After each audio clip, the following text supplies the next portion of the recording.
to the Bean Ninjas podcast, where you get an all-access pass to see what happens behind the closed doors of a fast-growing global bookkeeping and financial reporting business.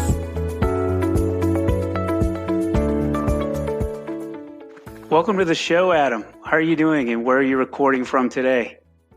I am on the south coast of England, which is in a town called Brighton. So just grab hold of London, draw a line down until you hit the sea, and that's Brighton. Awesome. So today you're going to share with us some tips on automating sales process and closing more deals. Certainly am. So I'm interested. You're the CEO and founder of Better Proposals. How did Better Proposals come about? Well, we ran a software company and were constantly sending out proposals in the old school method of butcher it to death in Microsoft Word or Pages and then save it as a PDF and send it and hope for the best. And we really just got to a point where the values of them were getting higher and higher, and it was a bigger deal whether we won them or not. So I just said to our development team that I wanted something web-based with some sort of basic tracking on them so I could see what they looked at and that kind of stuff. So that's exactly what we did. We built that as an internal tool. And what was really interesting is over a period of about 18 months, people started buying the software that we were selling, and then we were saying, look, can you get that thing built in for us as well? So we sort of just spent the entire time just integrating this internal tool we'd made for ourselves as a sort of a customized tool for our customers. And we just sort of got to a point one day where we said, okay, look, let's just throw a landing page together, put some ads up for something roughly related to proposals and see what happens. And what happened was that we got more leads in the 24-hour period for what is now Better Proposals than we had in the previous 12 months for the other business. So we thought, okay, that's our be smart enough to know we're getting lucky moment. So we made the decision at that moment to transition to running the sort of software consultancy into running Better Proposals full time. And we've been doing that now for the last 4 years. Awesome. So you shared a bit about the launch. So how did you get your first, let's say, 100 customers? Well, actually, most of it was just cold email. We didn't have like a list or anything to really start with or anything. We didn't do like a big pre-launch thing. There was no product hunt back then. We literally I just went through, what did I do? I literally just went on Google and just typed in web designer London and just went through every single result of an agency that I could find, found the CEO or creative director or salesperson or whatever it was on the website, and just sent them an email. Sent them pretty much the same stuff, but tailored it a bit. I think we did that for about 6 months. And yeah, that got us about our first sort of 100 customers, then started doing a little bit of paid stuff. And that was pretty much it. It just all sort of took off from there, really. And when it took off, were you bootstrapped or did you have other funding sources to help with the cost of advertising, or some may say the investment in advertising and building out the team and adding other features to the original idea? So no funding, and never will. Heavily against it. Fully believe that a business like this can be bootstrapped and probably should be. Part of that is that you get good at spending money, not making it, and that's sort of fundamentally our belief with it. So no, completely bootstrapped. Been profitable since day one. The initial investment, if you like, was myself and my co-founder Spring working on the product to physically build it. But once we kind of got to that point, we were just selling something we already had. So it was all just a case of iteration, building in checkout processes, adding new features. It was very much based on that. I think the thing with the difference between the bootstrapping and getting funded is when you're funded, you don't need to worry so much about anything. You can kind of just, if something needs solving, you can just throw money at it because you've got it to spend and you've kind of got to get rid of it anyway. Whereas when you're bootstrapped, you've got to really consider every different or every decision. So are we going to build this feature? What direction is that going to take us in? Who's that going to alienate? Who's going to really like it? And you really start to consider these things. So you slow things down, you take your time, you make proper, informed, educated decisions, and then you're fully committed to them and you get everybody on board and you keep going. In terms of growing the team, it's only really actually this year that we've really sort of built a proper team out. Sabrina and I ran this thing practically by ourselves, literally, until about 18 months ago, which is when we took on our first member of staff, who was Petra, the person who set this up for us. She's our first member of staff, and she joined 18 months ago. So it's amazing how far you can go on your own without needing to build a team.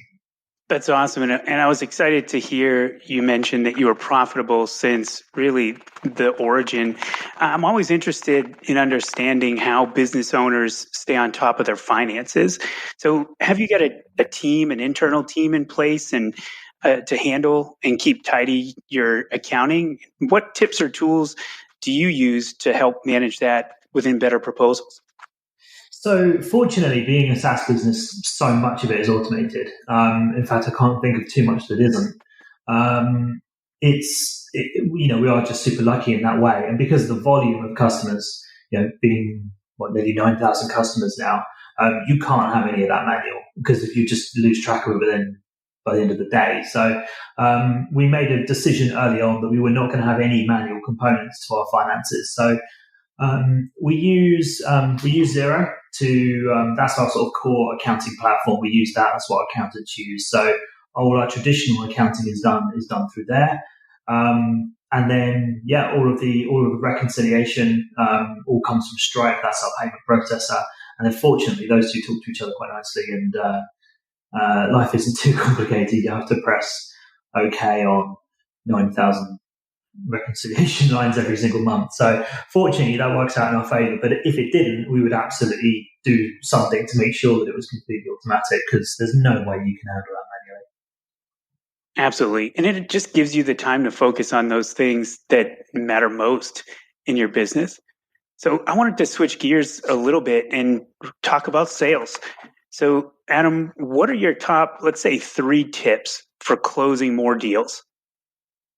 Closing more deals. Okay, so the first thing is doing a good discovery process. If you sell a service of any description, and you're not literally selling the same thing over and over again, think like, a tin of beans or something from the supermarket, then you need to be doing some sort of discovery. If you're not, that discovery could be really simple. It could be 2-3 questions, but you need to be doing something. If you're not doing that, you're never going to put yourself in a position where you can understand exactly what the person you're trying to sell to is trying to achieve, or what problems they're facing, or what fears they have, or what emotions they're feeling around the problem that they've got. So without a good discovery, you're going in completely blind. So if you ever have a situation where you're having a conversation with someone, it sounds like a great conversation, and then they're like, great, send me a proposal, but you haven't really gathered all the details, and then you send it, you're flipping a coin on whether you're going to get that or not, because you're certainly relying on something else. You're not relying on your own sort of ability to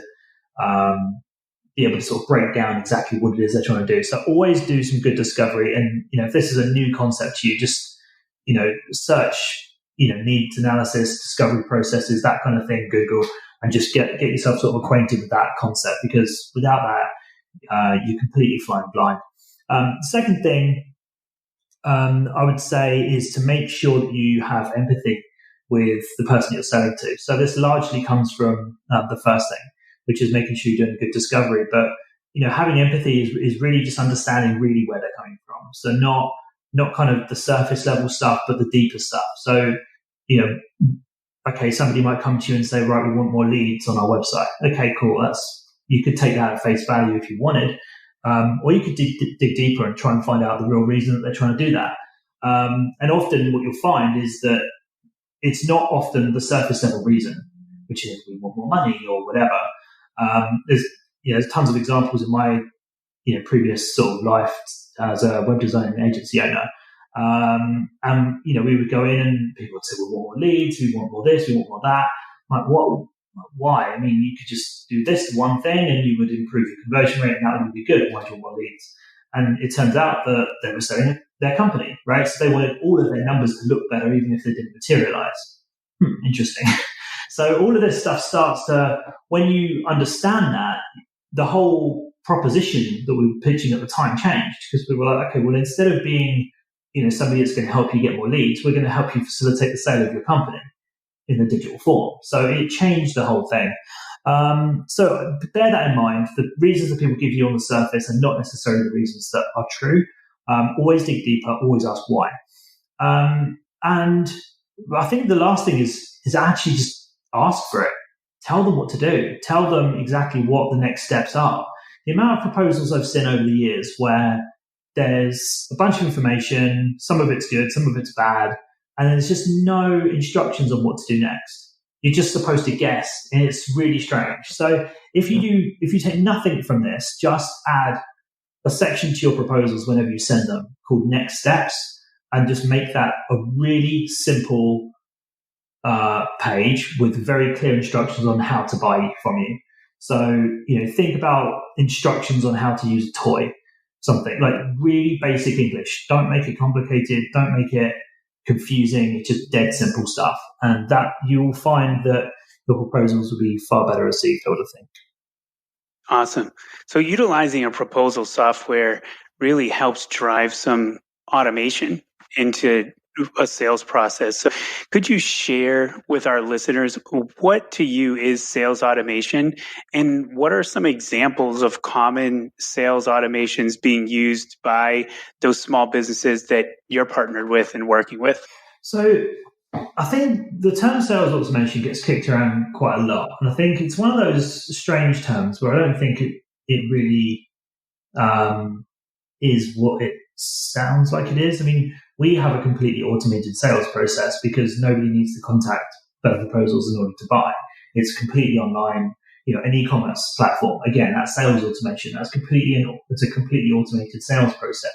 But if you're an agency owner or you're a consultant or a coach or something like that, you have to ask yourself the question before you say anything, what can I automate here? Because is somebody going to come along and buy your coaching or your design services or your development services or whatever it is without speaking to you, without having any interaction with you whatsoever? Probably not. It's probably going to require some part of you to do something as the expert and as the sort of consultative part of the process. So what part is going to be automated? And that's really the question. So that's where a tool like Better Proposals comes in. Of course, there's other things out there and there's other stuff that you can use to do similar things. But when you think about sales automation, what is it that you need to automate? So my perspective on this is you want to automate the things that a computer can do either better than you or as well as, or when there's a trade-off there, it's better to just let the computer do it. But perhaps a better way to look at it is, what do you do best as a human that a computer can't do? And that's care. It's understand. It's think. It's have that empathy. So, if you do that and you think, okay, well, I'm going to do that bit and I'm going to spend 80% of my time in my sales process connecting with my customers, connecting with my clients, thinking about them, understanding their situations, understanding their fears, thinking about their goals, their problems, the solutions, all of that kind of stuff, and then detailing that, and then just think, what system can I use to just handle the rest?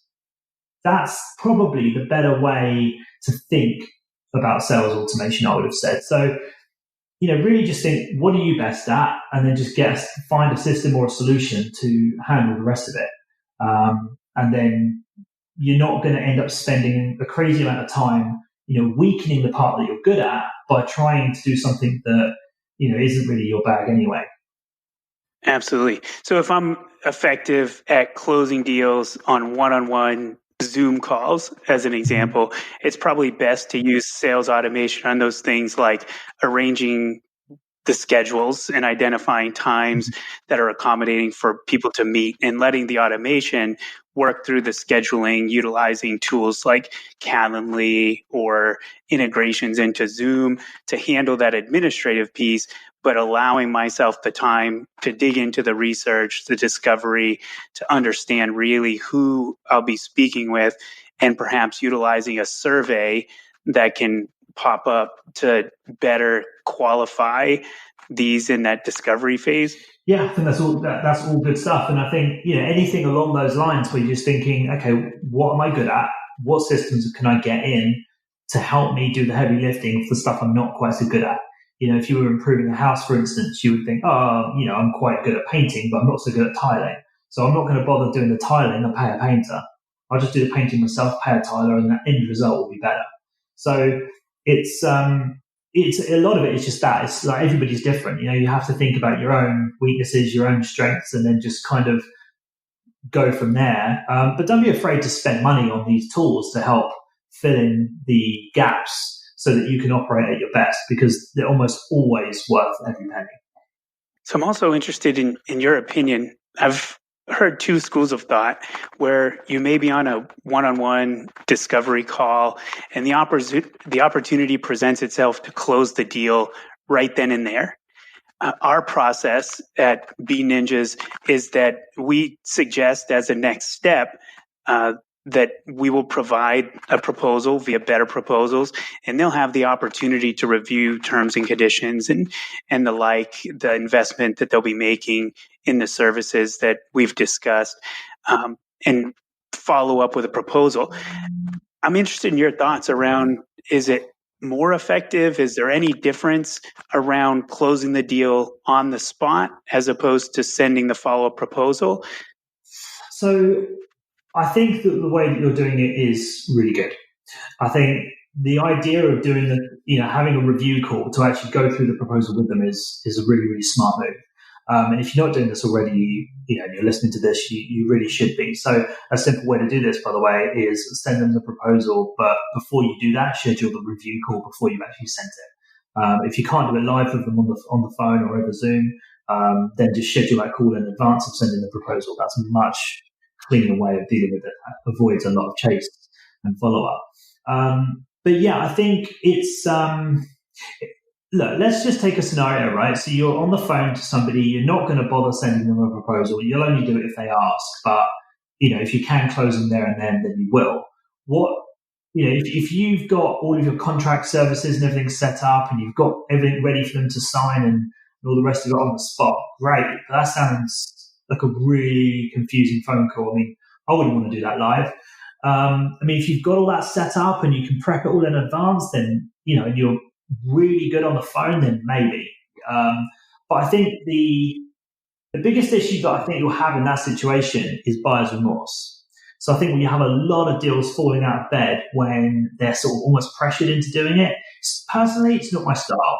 I'd far rather have a slightly lower conversion rate with happier customers that have made a considered decision to buy from me than have people that have kind of sort of not forced, but gently shoved in the right direction, or what I consider to be the right direction, and then have people sort of reluctantly paying for things, because all that's going to do is it's just going to increase things like chargebacks and bank disputes and lots of potentially unhappy customers. And it's just that I feel it's a much better way just to give them the ability to say no.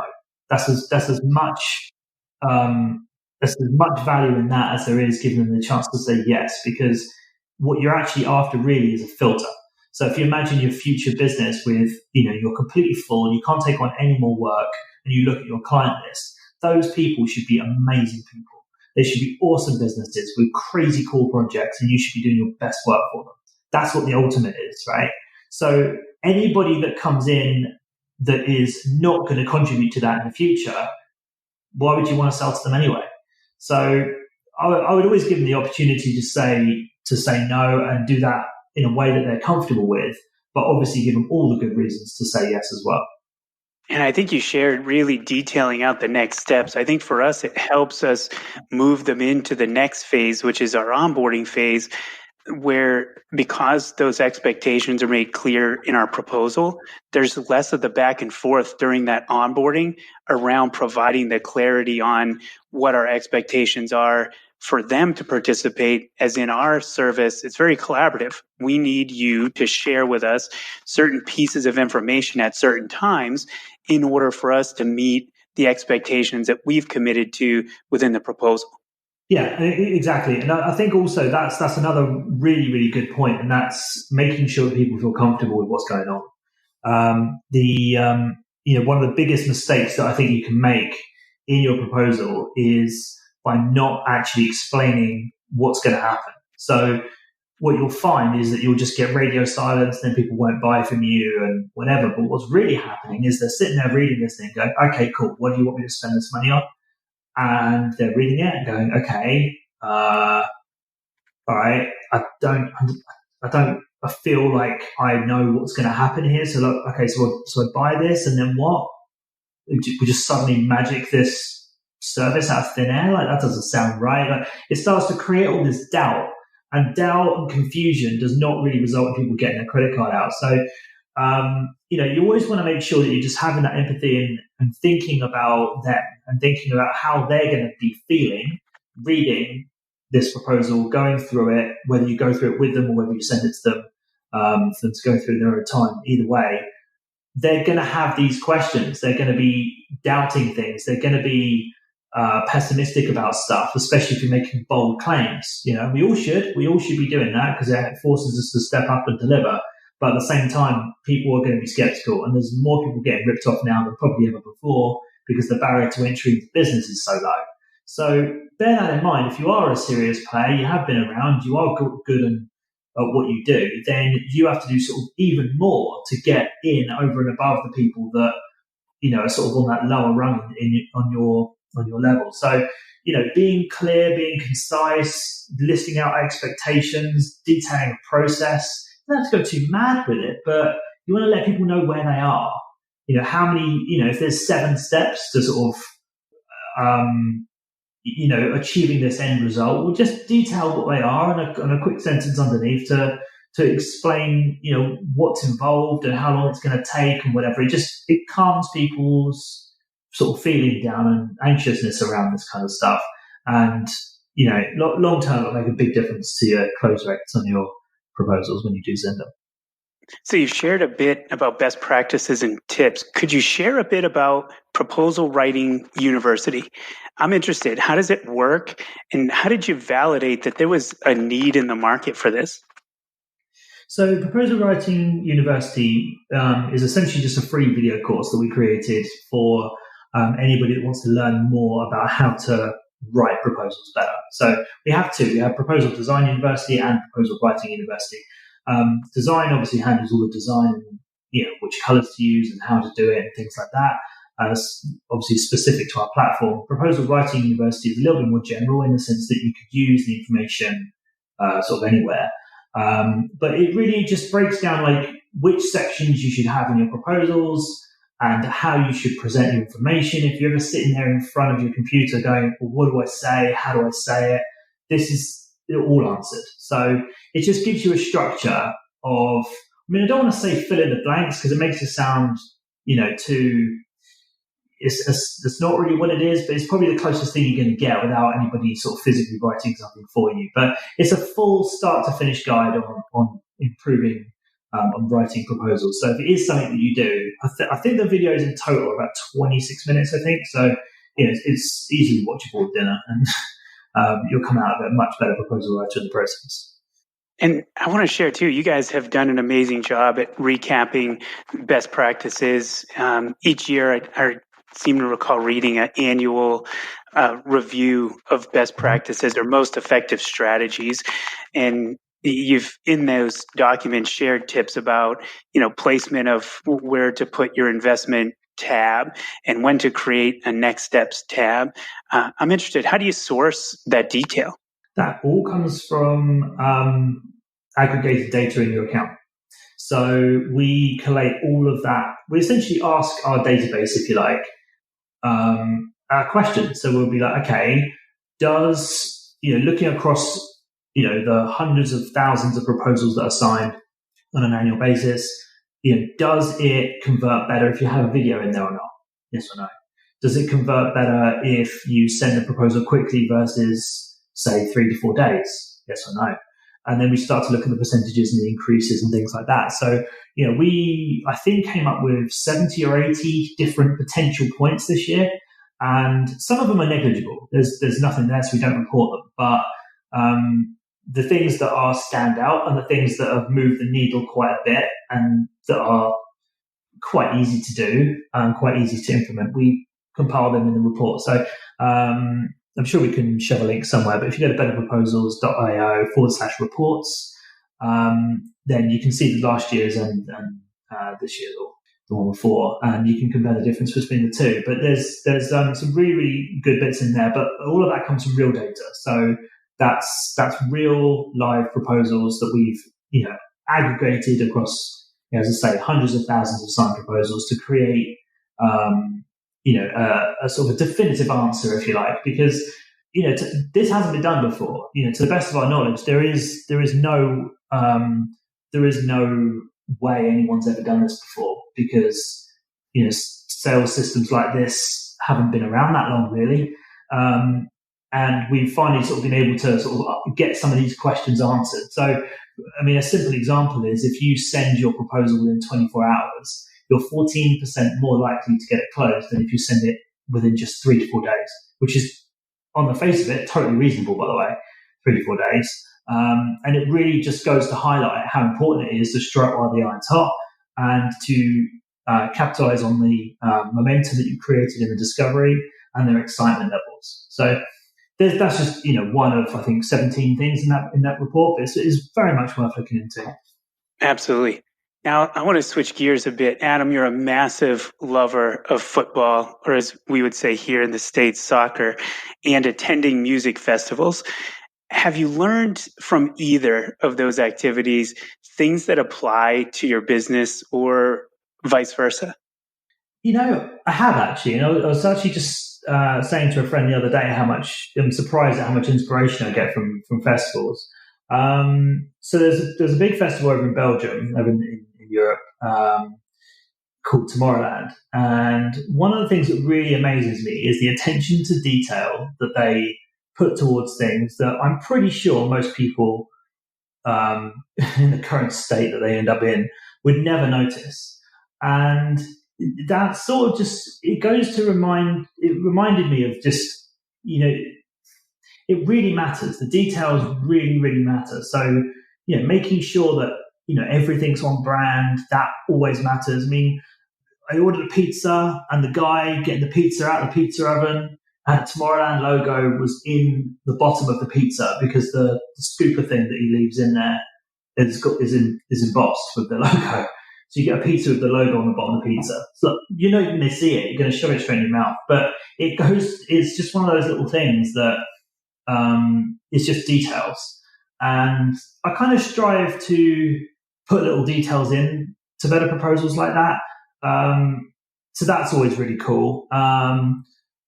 In production and light shows always amaze me. I've always been super fascinated by that stuff. So I always try and do something cool when we sort of create a book or when we try and create, when we write books or when we produce guides and things like that. We always want to do it in a really, really, really cool way.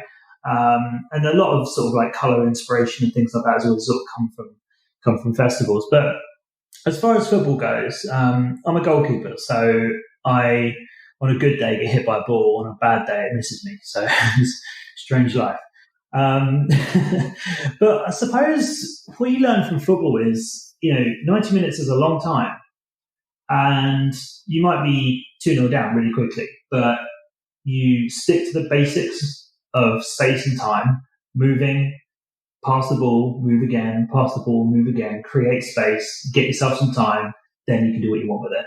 And as long as you stick to those principles, you're always going to be okay. And, obviously there's the unpredictable nature of sport.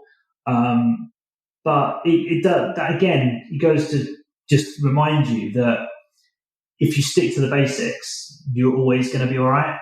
And it's sort of really easy when, there's loads of chaos going on or there's, everything's just going wrong and it's not good at all. You can often find yourself sort of trying to do something strange or trying to do something to counteract that chaos. But in actual fact, what you really need to do is just go back to the basics. And the basics are the basics. They're the fundamentals. They're the thing that is what it is that you're doing. So all the time you stick to the basics and master them, you're pretty much always going to be okay. Spot on. Well, Adam, it's time for us to wrap up. What we like to ask our guests is, what does financial freedom mean to you? So on a scale of 1 being just getting started to 10 financially free, how far are you away from your goal? And is this even a goal for you? I'll answer the second part first. It is. I don't know if I necessarily define it like that or think about it like that, but for me, it's just about choice. Can I do whatever I want to do? Do I look at the price of food when I order at a restaurant? No. If I want something, I get it. But that's 20 years of running a half sensible business that comes. How far am I away from my ultimate sort of financial goals? I suppose. Probably 6, I guess, 7. Doing well, but you like with any goal, you sort of start to get somewhere, and then you always want to achieve more. One of the things that we've always said in our business is like, when we get to 10 grand a month, it's like there's always that when we get to, and that number just kept changing and changing and changing and changing, and now it's sort of just got silly, but. It's one of those things. It's a moving goal. It always changes. Whenever you start to get close to achieving one thing, you generally tend to move the goalposts because otherwise you can't really be bothered anymore. So you've got to keep yourself motivated. And the easiest way to do that is just keep moving the goals. But I think, to be honest, like a more different sort of goal for me really is enjoyment. Because if I can't enjoy what I've got now, then no point. If I can't enjoy this now, then what's the point? So, it's about, for me, it's about learning to enjoy things no matter what they are. But so sorry to derail the question, but yeah. So let me then ask, on a scale of 1 to 10, where are you on the enjoyment scale? I'm at the stage of sort of competent incompetence at this point. I catch myself with my phone far too much. It's just something we all probably do. Trying to mitigate that. So just trying to create little rules like no phones in the bedroom, that sort of thing. So sort of when I'm sleeping. Sounded bad, didn't it? It's little things like that. It's just trying to enjoy moments rather than things, and trying not to have instant gratification constantly being ticked, because at some point we're all just moving the needle far too far away from what's possible. So if something's going to take 6 weeks to get here and it's something that I really want and I've ordered it, then cool, I'll wait 6 weeks. Like, don't get a lesser thing just because it's available on Prime. So it's little things like that for me. The money side of things, if you'd asked me 4 or 5 years ago, I would have had a very different answer. I would have given you probably a number. But sort of having sort of been gone past that now, it's sort of a little bit more about enjoying moments and not putting a square light in front of my face. Awesome, Adam. It was excellent time this morning chatting with you. I appreciate you taking the time. No, thank you very much for having me on. Really enjoyed it.